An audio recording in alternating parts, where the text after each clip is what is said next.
Halo, selamat siang Sob. Assalamualaikum. Ini Om Ben lagi nggak ada kerjaan. Hari Sabtu pengennya kerja. Ini gara-gara work from home nih nggak agak gila sedikit karena nggak bisa bedain mana kerja, mana waktu di rumah, mana makan siang, mana main sama anak, nyampur semua. Jadi bawaannya gue hari Sabtu ini pengen kerja tapi nggak bisa kerja karena nggak ada orang lain yang kerja gitu kan. Mau ngapain gue? Jadi gue ingin ngisi waktu aja. eh Kayaknya gue pengen eksperimen membuat tulisan, membuat rekaman-rekaman video pendek gitu ya, beberapa menit nanti mungkin bisa gue podcastkan atau di other way around, nggak tahu, namanya juga ngisi waktu, nggak ada yang ngelarang. Handphone gue inilah. Jadi gue mau mencoba sekarang membahas yang kemarin gue bahas di podcast, tapi di podcast panjang lu 1 jam 20, podcast terlama gue 80 menit. Ingin gue potong-potong ini menjadi beberapa rangkaian IGTV. Siapa tahu ada manfaatnya juga ya daripada gue nganggur dan agak agak gila karena pengen kerja hari Sabtu gitu. Jadi kita bahas sesudah ini, mudah-mudahan manfaat. Kalau nggak manfaat ya sudah, namanya juga ngisi waktu gitu ya, daripada gue tidur nonton Netflix nggak ada yang bagus juga. Oke, habis ini. Bagi sebagian dari lu mungkin krisis ekonomi gara-gara COVID-19 ini adalah krisis pertama. Nah bagi gue ini sebenarnya udah krisis ketiga seumur hidup yang gue ingat paling nggak gitu. Krisis pertama itu tahun 98, gue masih mahasiswa. 97 sebenarnya krisisnya, jadi 98 tuh berubah menjadi krisis politik dari krisis ekonomi. Krisis finansial Asia tahun 97 itu kacau sekali. Indonesia waktu itu mata uangnya jatuh dari cuman 2.500 dolar tuh jadi sempat nyentuh 17.000 kalau nggak salah, jadi berapa kali lipat tuh. Jadi dulu parah. Nasi, sebagai mahasiswa dulu nih ya, sebagai mahasiswa, nasi ayam di dekat ITB itu yang 1.500 biasa gue beli, tiba-tiba harganya jadi 4.500, 3 kali lipat. Jadi artinya sekali makan itu sama kayak 3 kali makan. Berarti uang dari orang tua tuh yang cukup biasanya untuk 1 hari cuman cukup untuk sekali makan. Gimana rasanya tuh? Ya pahit juga. Pahit tapi paling tidak gue masih sendiri, hidup masih sendiri. Belum nikah, belum apa-apa kan ya. Malah cenderung pada saat itu mah kita menjadi tukang demo kan. Teman-teman tuh pada demo, gue mah ngikut-ngikut aja demo gitu.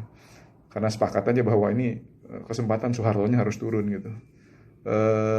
Tapi ini dosen gua di NUS waktu itu sempat bilang bahwa eh, dengan majunya teknologi, dengan lebih mudahnya orang traveling apa segala macam gitu ya, dunia mengecil, sebenarnya bukan cuman progres yang makin cepat, tapi juga krisis akan dipercepat.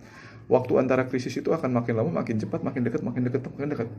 Jadi waktu itu dokter Sikorski itu bilang bahwa kita sekarang jangan cuma menikmati saja kecepatan dari teknologi ini, tapi siap-siap membangun sebuah perusahaan bisnis-bisnis yang ya dicoba crisis proof gitu ya.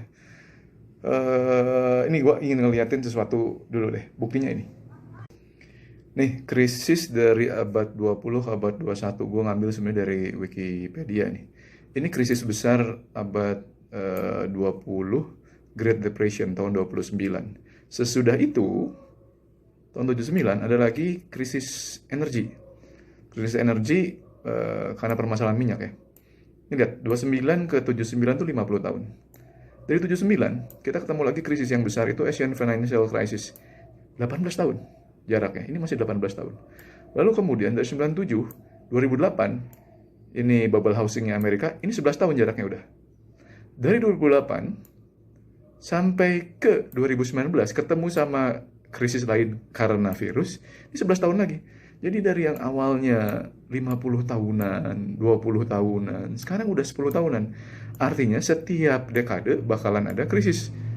Berarti perusahaan lu harus dirancang krisis proof kan? Oke, dari mana kita tahu bahwa kita sedang krisis? Biasanya krisis itu karakternya gampang.